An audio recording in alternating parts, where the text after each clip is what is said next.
everyone. Hello, good morning. Oh, we didn't put our names on there. Did we change the name? How are you? I don't know.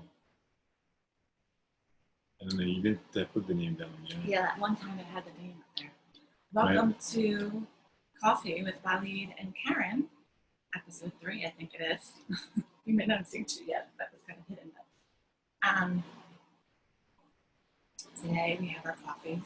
A little bit different than normal. Every time we've done this, this is our 3rd time we've done this, we had different coffees, different locations, sort of. This time, I guess it's my 2nd time having Wawa. Last time I had Wawa. This is the 2nd oh, you're time. drinking Wawa? Yeah. It's a little bit hard to coordinate. We're finding to have our coffee together. I mean, we did have coffee together, but we had the kids with us, and I got iced coffee today, something I never get, but it's very good. And I have regular coffee, black, with nothing But he's in on it. a 2nd cup because we had our first coffees together. I didn't want to say that, but you mentioned it. How is this cup of coffee? Coffeeholic. I don't want to say I'm coffeeholic, but I am. I love coffee a lot. I drink coffee through the day, and I love it so much. And how is this 2nd cup that you have today? Very good so far. Yeah, I'm enjoying my decaf iced coffee. Oh, that's great. That's very good for this, like in this weather. The best thing to drink is Yeah, it was really hot. ice stuff. I know. And we're at the beach again, and that's why I have that beach kind of hair thing on them. But yeah, it was really. I came back to where they were sitting outside, of course, because of where we are. They only had outside seating, and there was only ones. They were all nice in the shade. So Except cool. one chair. There was one chair, of course, Was in sitting the in the sun. sun. And I'm like, why am I always the one ending up sitting in the sun? That's the thing is, there was like a space for that chair to be moved to the shade, but she decided to sit in the sun. You know, she could have moved it to the shade. But And move the chair away from the table. Not away from the table. It's like it's still at the table, but like on the side. But she's like, which I ended up doing. So thank you, because you suggested that to me, and I got to sit closer to you, which was so sweet. Oh, I thank got you. to sit, but it was a It's little always sunshine here in my house. Yeah, and it was a little tense. Our breakfast thing was a little tense, so I think we let go of it. It was hot, and I forgot to order I had to go to 2 different. We kind of did it. We had to go to 2 different places to make the order, and then I forgot the Chocolate milk. someone's gotta go on. Someone's Chocolate milk, I know. And the line is like, you have to wait so half an long. hour to get to the window to I was thinking that you order would have your the stuff. nerve to say when you picked up the food, you know what, we forgot. So I was wondering if you were going to try and. I squeeze did an say order that. in, I did but you say didn't. that. You I didn't. did go to the window where like you pick up the food, and I And told you her asked. that we forgot to order the chocolate milk for my son. So if it's possible to order it.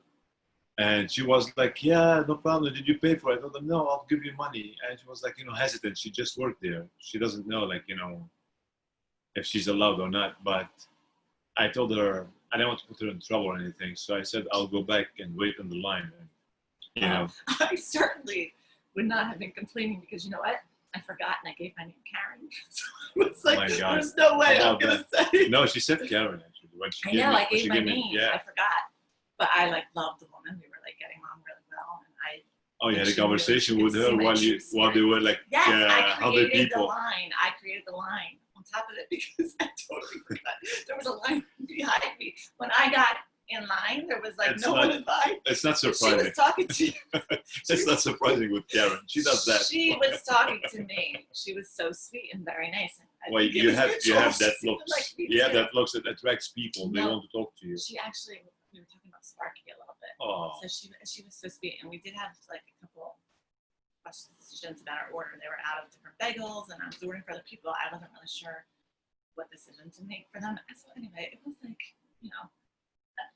what is a quick part of their morning for others sometimes feels like it takes up our whole day eating breakfast. So it does. that I was know. a big chunk I of know. our day We so far. get a late start, and then that time we get our food Early and come start. back is like We're up so lunchtime. early. That's the thing. I know. By the time we get ourselves out, I just want up and to about. mention. We're out, but Sorry, just want to mention yesterday. I'm sure most of you heard yeah, about what happened in Lebanon.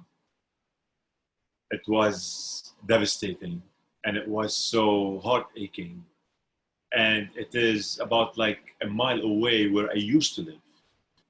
before we moved to a new house like 10 years ago, maybe a little bit more. And I'm sure the building where we were back then, where I grew up in that house, I'm sure it's crumbled. I'm sure it's down to the ground. It was devastating. And I have a lot of friends and a lot of families who live in that area. And it was the hugest, as I read today, they said it was the biggest second explosion that happened in the world after Hiroshima in Japan. This is the second biggest explosion. And people were like, all I'm saying is how hard it was and how bad it was. And all I ask for is your prayers, to just pray for the people who were like affected by it. And I know only prayers can help now. The financial issue is hard to achieve as well. It's the loss is about like $5 to $6 billion, they said, in loss of like buildings and materials and stuff like that, which is nothing compared to the loss of lives and soul and of the people that they live right there. They heard it in Cyprus, and they felt it in Cyprus, which is an island away about like 300 miles in the Mediterranean. That's how bad, how strong that explosion was. I can talk forever about it, but words won't do anything. Maybe it would heal me a little bit, would make me feel better when I take it off my chest and express it and share it with people. But what made me feel so good and so happy is when I get prayers from people around us who know us and who don't know us, to pray for the people in Lebanon, because all they need now is your prayers. Thank God my family are all safe. I mean, all of them, all are good, in good condition. We know few people that they are long distance cousins got affected by it. They got injured and treated on the spot. But I know in that area where I grew up, I still have friends and I still know a lot of people who live there, and I'm very sure that they were affected by it, and I'm very sure they are hurt. As I heard too, like the hospitals were all full and they couldn't take any more patients, and so doctors were going out to the streets with oxygen tanks and tools and stuff like that, and start to, you know, help people on the streets. There are no places in the hospitals anymore. There are nothing. They can't accept people beside the virus, the COVID virus, which was spiking before that incident happened. And now with that, there's no places in the hospital to cure people. They're going out to the streets, running out. People from all over, they're coming and helping out. And this is how, like, you know, you can go through a situation like this when you have everybody in one hand go and help and do the best for their people in the country. I can't describe the sorrow. I can't describe the pain that I'm going through, let alone the people over there are going through. A lot of homeless people, about 6,000 families are homeless now. They have no places to live. They have no houses to stay in. They have no shelter. I mean, I don't know the extent of that thing, what's going to be. I hear a lot of countries are helping and sending aid and medical fields to the country to help out, which is that the right thing to do. But I hope I hope it helps. Money, and I hope the money, if people or like countries or like send people, don't send it to our government, because they are so corrupt. The government that we have in Lebanon are so corrupt. And if they send money to them, they're going to keep the money and then let the people suffer, which has been going on for 30 years. 30 years been going on like that. The same people in the government, the same people are ruling us, and the stupid people are following them. That's saying that, you know, we belong to that person and we belong to that person. And that's why we are living in misery, and the country is going deep down in debts, and the situation is beyond bad. It's beyond bad. There is bad. We went through war. I lived through the war for like, since before I came to the United States, but I was never hungry. Food was like available everywhere you go. You can go anywhere and you get food. And money, people like the you know, the war, you know, when I say war, it's like, you know, the bombings and the shelling and the fighting would stop for a week. Then people go out and work for a week. They make money, they come back, and they live fine, But what's happening now is there's no war, there's no fighting, there's no bullets, there are not people, fighting each other, but there's the fight to get food, there's fight to get medicine, there's fight to get having kids, not having enough money to take him to the doctor or like to feed him food, or it's just devastating. It's just so bad. Anyways, I had to bring that up because it was like really a big thing on my chest, and I need to express it and take it out. And I'm just sharing it with you. So I ask for your prayers, and trust me, prayers does miracles. And we'll get back to just move to a different subject. See what I know. The stress in the morning was always when you have kids, No, I was trying to especially. make light of it. I mean, I know that there was like a sadness between us because of what happened yesterday. So, I knew that was part of it. So I was just waiting to get to I know. It's always good. It's always excellent when you start, or you just try not to concentrate on the problem. Try to make it light. Try to start with different subject or something lighter than what we talked about, and it always helped. Always helped very, very, very much. And I know for myself when I'm in a bad, mood or situation, something funny or light around me makes me snap out of my, bad thoughts, at least for a moment, and makes me happy a little bit. And that's what Karen was doing, like trying to, start off with different subjects, something light, something funny before we get to this subject. But I'm sorry if I stepped in that way, but I had to. I just had to. But yeah, the breakfast was nice, but stressful a little bit again with two kids. God bless. We have a 13-year-old and 9-year-old, and they're both very active and smart and happy and everything. But that age is always challenging. So, and the sun beating on us, the Karen running back and forth to get the stuff that you forgot to order. It was a nice summer. The mask on the face. Just so. Yeah, I know exactly. Yeah, try to. Because we're outside. Right. But yeah, so on our minds a lot is what is going on right now in Lebanon, because I know a lot of people are thinking about it, and so many people reached out and see how everyone's doing. Yeah, thank God they're all safe. They're all doing good.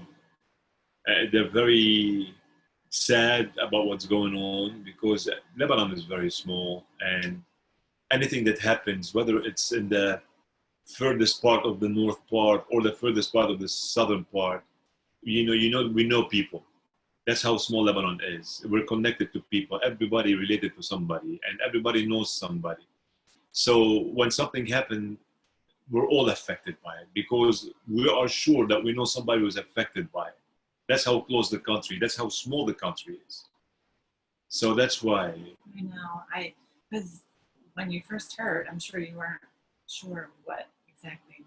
I had no idea. You sent me that text, explosion. I was, what is the explosion? I know there isn't something bad going on, a war or anything that they would set an explosion. Through the war, we went through a lot of explosions. They put explosions in cars and tried to,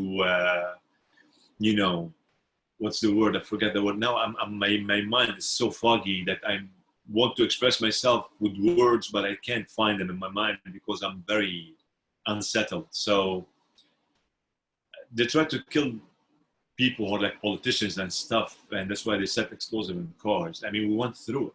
We went through that through the war, and we saw. But now, when she told me there's an explosion, what happened? Could be a factory where they do propane gas or something, like something happened. I never knew it was that magnitude. I never knew it's ammonium nitrate. Ammonium nitrate is, they use that for in agriculture for fertilizing. They use it for plants and stuff to fertilize it. But at the same time, they can make bombs from it too. But it is not used for bombs usually. Usually, it's not that dangerous. It's safe if it's left in a place where is not enough excessive of heat and do all the stuff that you should keep it safe. It's a safe thing to have. But in our country, there's nothing safe. There's nothing. They don't follow protocol. They just take it, they store it. Who knows what they did with it? And it was 2,700 tons. 2,700 tons of ammonium nitrate. And 2 tons of ammonium nitrate. I don't want to bring back memories and stuff and but that something happened here in the United States in Colorado. That lunatic guy with two tons. I don't know what he did, and the whole country was shaken by it. It's 20.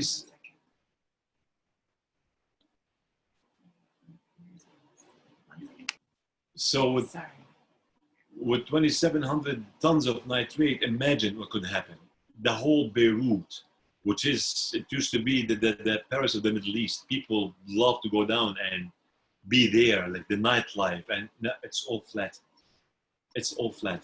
It's all. I can't express it. I can't say it. I can't even think about it. I'm so sad. I'm so sad that I can't even talk about it. But anyways, you got the picture. You got the picture. I think that's what happens with these things. Like, you can only take in a little bit at a time.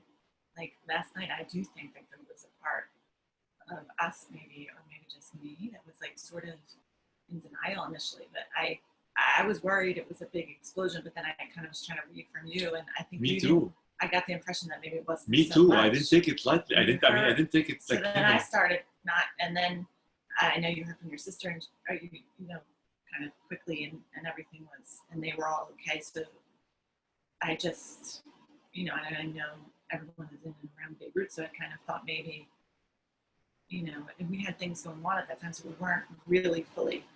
I don't think they were even showing it immediately. Initially, we heard about it right away, so they weren't really talking about it or showing it so much. I don't think on CNN or. Yeah, that's why I didn't take it to the core when I first saw it. I was okay, an explosion, being through a lot of things in Lebanon and the war and what's going on and the revolutions and politics. So I thought, it's something happened, and exactly right. Usually it's nothing that magnitude. I mean, nothing that magnitude at all. Mm-hmm. And to add to the poverty that people are going through, to add to the lack of medicine and lack of stuff that they need in hospitals, to add to people's misery, that thing took place to make it the ultimate. I mean, that's it. There's nothing worse than this. They say you get the worst, you go down to the ground, and then you start coming up. Now they are below the ground. There's nothing but up. But how long will it take him to go up? God knows, with the politicians that we have in Lebanon. As long as we have these politicians who are in Lebanon and the government ruling, Lebanon's going to stay like this. And people are stupid enough not to unite and go against them. Each one follow different party and different president and different minister and different whatever. We are. I don't know what to say. It's so heartbreaking. We just need a miracle. Yeah. We need a prayer and a miracle. Honestly, that's why I ask for your prayers. And I need a miracle from God to just take the country out from its misery and bring it back on its feet. And bring the people together. But it seems like the people are the people divided within the country, or is it it's people versus the government at this point? Or are they divided? They're always when something happens, people go down to the street, they revolute, unite. I mean, that's what's been happening. Yeah, but then 2 days later, 3 days later, each one will start going to their parties. I belong to that party. I belong to that party. No, you're wrong. I'm wrong. You're right. He's right. She's right. And then they start and the politicians are happy about that. Maybe they are the ones who are sending people in the crowd to make it that way, to divide the people that way, so they can stay in the parliament. They can stay on their chairs and steal money. Yeah. A minister in election day, they go and spend $2, $3, $4 million to be elected.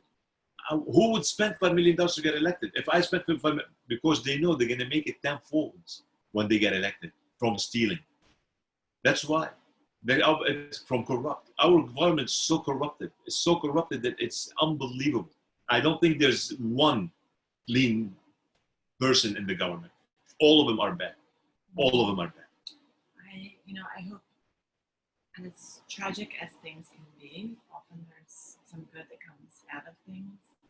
And it's a little too soon to think about what good could come out, but maybe somehow that will just, I hope instead of people feeling more suppressed or oppressed from this, that it can kind of somehow ignite positive transformation within the country. I mean, the people of Lebanon are so beautiful. They're so hospitable. My experience, anytime I've been over there, it's just been like I've been overwhelmed with the beauty of the people and the beauty of the country. It's right on the Mediterranean, so as a country, you've been through a lot, so.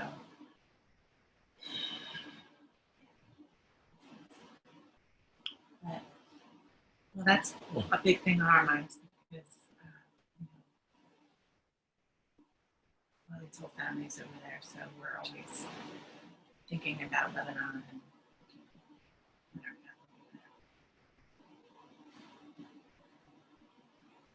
family. Was a big part of our day yesterday. At least the second part, when we heard the news, it put us in that mood. Where you try to smile to your kid, and at the same time, your heart is broken. You want to keep a smile in the family, in the house, but deep down in your heart, you're crying. And this, by doing that, smiling from the outside and being sad inside, is a task by itself. It's so hard to do that. You don't want to express yourself in front of your kids, where making it's good. Sometimes it's healthy to share with them what's going on in a lighter way, on a lighter scale than it is. But sometimes I'll be talking to Karen and things would slip out, and very, like today I showed her a picture and she says like, don't do that in front of the kids. And she's totally right. I mean, why would I do that in front of the kids? It just came out and I was like, look what's happening, to make her see the magnitude of it, which I'm sure she knows. So it's very, it's a very very hard. graphic photo, and when you're in it, you can't be expected to be. So I just saw that as my. We're absolutely right. That's why when you step in and somebody is in that firm frame of mind, you step in and try to take him out of it so he can say the right thing or show the right thing, at least in front of his kids. This is the right thing, the right move to do. What you said and what you told me. Being in a situation like this, you're not capable of doing the right thing or saying the right thing. You need somebody who is more, in control of himself, in control of his mind and body, to lead you and hold your hands and tell you to do the right thing. And she's the one who's doing that now. She's more, centered, and she's more full with thoughts. And it's so hard to process because everyone needs a little space when things like this happen to ourselves, and we need a little space, and sometimes it's hard if you've got people expecting you to be a certain way. You can't tell someone's feeling from their external way of being sometimes. So to add on one more thing, that's happening right now, but I am really believing that it all has some kind of bigger purpose, a lesson for us, and just trying in each moment to hold on to what are we called to do in this moment, and what can we do from here. This is what has happened, and what can we do from here, and growing it. One of the whole points of this for us has been to try and create remember humanity in all of this. It's so we're getting so just. I mean, who's ever experienced a time like this before in our lives where we've just gotten like we forget the humanness in other people, and so this is definitely one of those moments where our human sides come out during really devastating news. One thing we don't lose overseas, we lost everything, but one thing we don't lose is our faith. My people, Lebanese people from all religions, they're very religious and they believe in God a lot. So they can strip us of everything, but they can't strip us from our faith. We have faith in God, and we know that God is going to help us and take us out of this misery. And hopefully. Inspire the action. And we believe that God is watching and He's going to help us. He's not going to leave us like this. Jesus walked on our beaches, on our land, so He's not going to leave us. He's not going to leave us.